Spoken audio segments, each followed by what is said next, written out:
के करीब 5 बजे थे।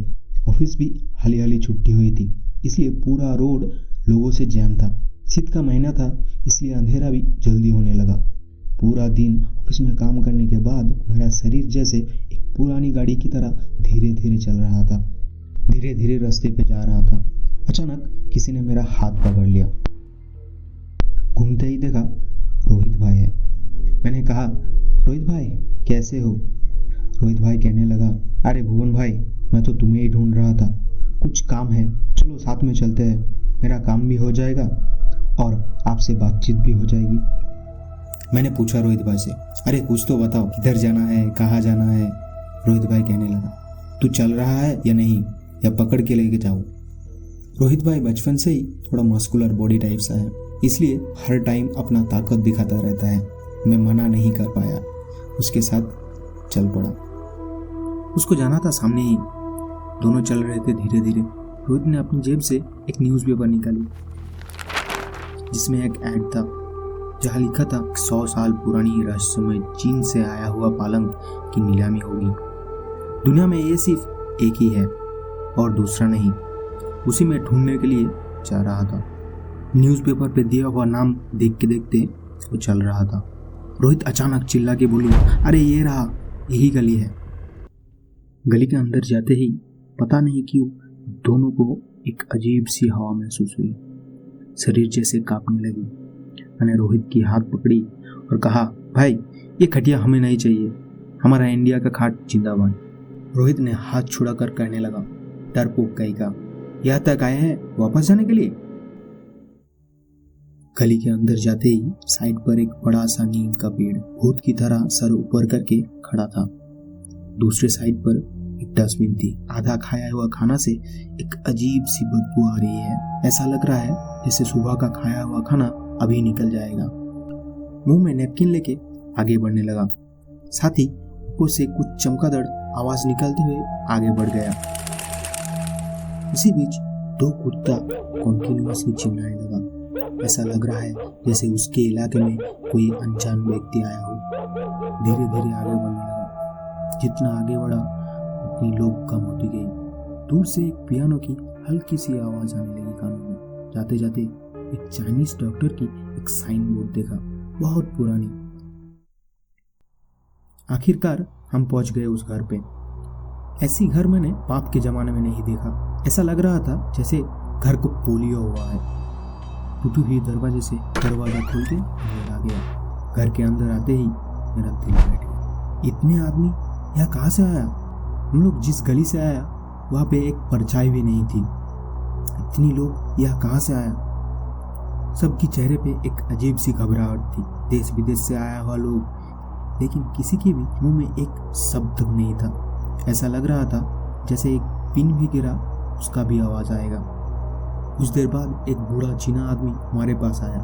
उस आदमी का एक भी बाल काला नहीं था। गले में एक मोटा सोने का चेन, जहाँ पर एक तस्वीर की लॉकेट थी। आदमी ने बहुत सारे रूम होते हुए उस कमरे में ले गया जहाँ पर वो पालंग थी।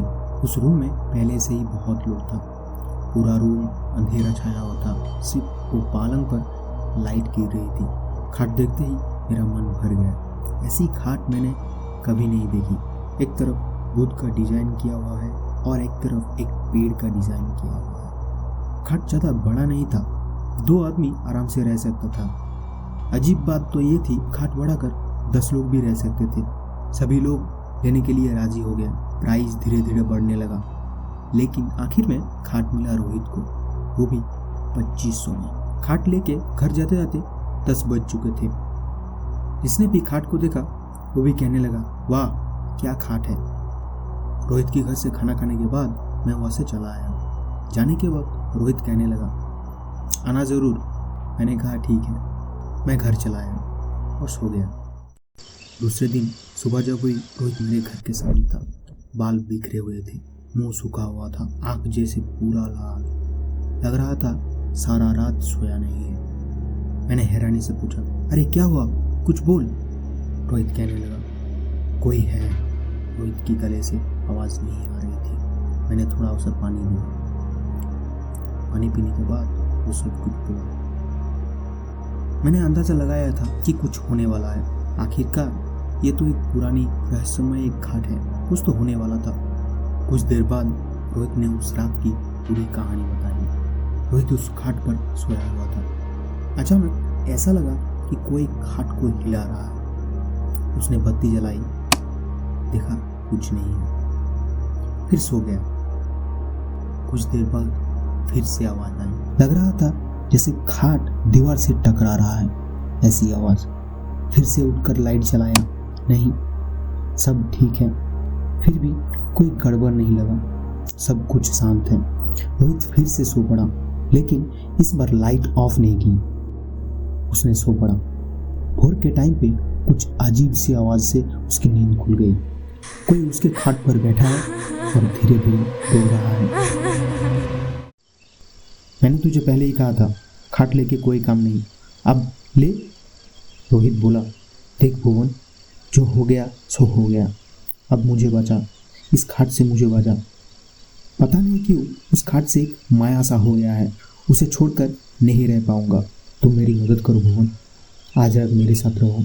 तुम मेरे घर पहरा देगा और देखेगा क्या है मामला। मैंने कहा, अरे मेरे ऑफिस है, कैसे जा पाऊंगा। रोहित बोला, अरे कल संडे है, रोहित छुट्टी है। तो उसको बचाने के लिए मैं राजी हो गया। शाम को उसके घर पे पहुंचा।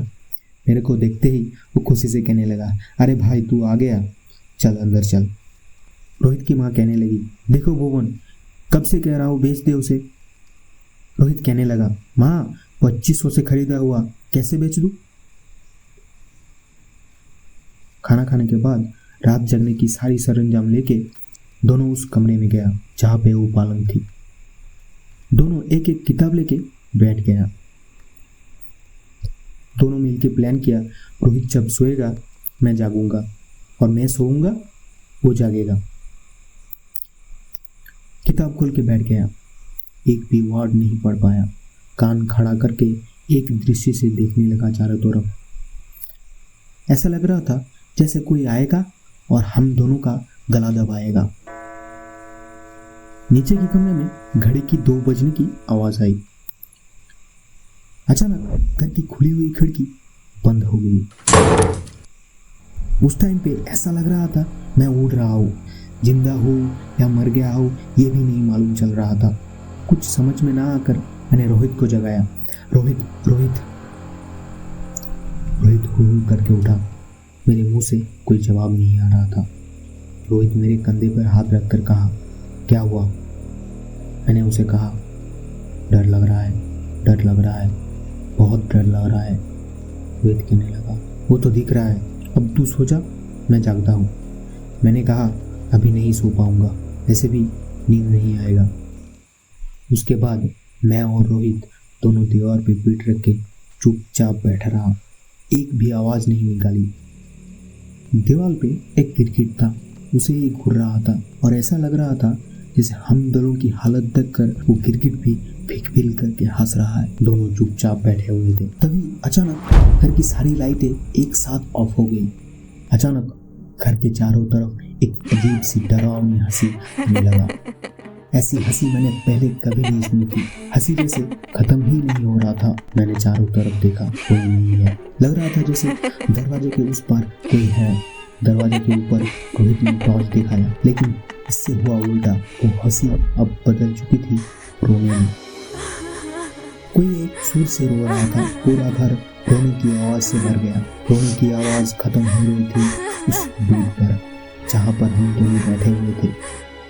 रोने की आवाज सुनते सुनते ऐसा लग रहा था मैं खोसा जा रहा हूँ। अपनी खुद पे कोई शक्ति नहीं है, जैसे मैं बेहोश हो रहा हूँ। ऐसा लग रहा था जैसे कोई मुझे क्लोरोफॉर्म दे दिया है। मैं धीरे धीरे नींद में जा रहा हूँ। कुछ देर बाद ऐसा लगा चीन के एक प्राचीन घर में आ चुका हूँ। उस घर में एक लाइट जल रही थी। नीचे एक बूढ़ा आदमी सोया हुआ था। उसके नीचे एक चादर थी। ऐसा लग रहा था बूढ़े आदमी का शरीर एकदम पतली फिन जैसी, जैसे मांस ही नहीं है। शरीर जैसे कंकाल की तरह लग रहा था। उसके पास में ही एक मोटा बूढ़ी था। उसकी बीवी होगी शायद। एक बड़ी सी टेबल लेकर उसके ऊपर बैठा था, नींद की झपकियां ले रहा था। उसके बगल में ही वो खाट, मैं उस खाट को देखकर हैरान हो गया। ये खाट, ये यहाँ कहाँ से आया? ये तो मेरे साथ था। ये कहाँ से आया? अचानक आदमी की बीवी उठ गया, चारों तरफ देखने लगा। इतने में बूढ़ा अपने पैरों पे खड़ा हो गया। चलते चलते वो खाट की तरफ जाने लगा। तभी उसकी बीवी सामने आ गई और उसे खींचकर नीचे बैठा दिया। खाट की तरफ उंगली करते हुए वो चिल्लाने लगा। ऐसा लग रहा था वो आदमी खाट की तरफ जाना चाहता है, लेकिन उसकी बीवी उसे नहीं जाने दे रहा। आदमी जोर करने लगा। कुछ देर बाद उसके मुंह से झाग निकल गया, वो भी खून का, और वो नीचे गिर पड़ा और इस बार वो नहीं उठ पाया। ये देख के उसकी बीवी रोने लगा, जोर जोर से रोने लगा, एक सुर से रोने लगा, वही रोने की आवाज जो पहले सुनी थी। जब तक ज्ञान फिरा देखा सुबह हो गई है। रोहित की माँ मेरे चेहरे पर पानी छिड़का रहा है। मैंने आंटी जी से पूछा क्या हुआ। आंटी कहने लगी तुम कैसी कैसी आवाज निकाल रहे थे। मैंने फिर से आंटी जी से पूछा रोहित किधर है। आंटी जी ने जवाब दिया अभी भी उसकी ज्ञान नहीं फिरी है, ऊपर है। कुछ देर बाद डॉक्टर आया, बोला सडन शॉक है, इसकी वजह से बेहोश हो गया था। अभी इंजेक्शन दे देता हूँ, कुछ देर बाद ठीक हो जाएगा। रोहित की माँ कहने लगी अब तो इस खाट को बेच दे, देख क्या हो गया। खाट बेचने की एडवर्टाइजमेंट की गई। अगली सुबह बहुत लोग आए, खाट भी बेच दिया, वो भी 3000 में।